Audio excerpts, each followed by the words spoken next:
Всем привет, с вами Металкоголь, и сегодня я вам покажу, как сделать вот такой вот автоматический камин. То есть нажимаем на одну кнопку, он гасится, на вторую нажимаем, он включается. Итак, для этого нам понадобится железный прут, ну, по желанию, 3 железных прута или, собственно, как хотите, 2 кнопки, собственно, сам этот блок. Я, кстати, оказывается, это все строил из кирпичей с монстром.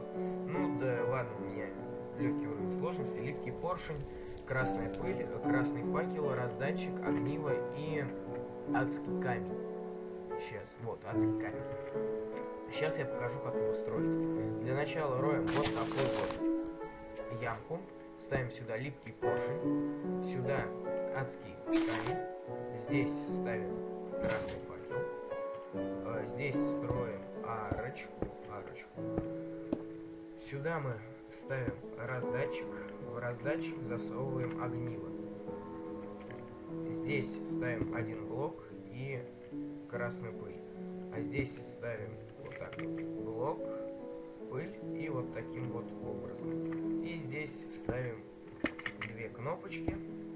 Это вот так пусть будет. Но это я уже дополнительно делаю, чтобы было красивее. Вот так вот раз.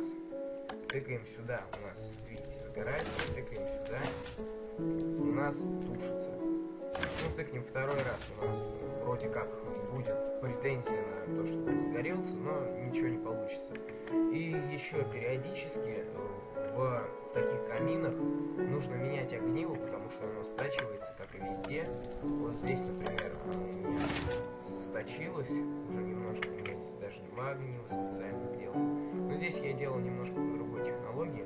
Ну что ж, всем спасибо за просмотр. Подписывайтесь, ставьте лайк, если вам нравится этот камин. Ну, собственно, все. С вами был Металкоголь. Пока.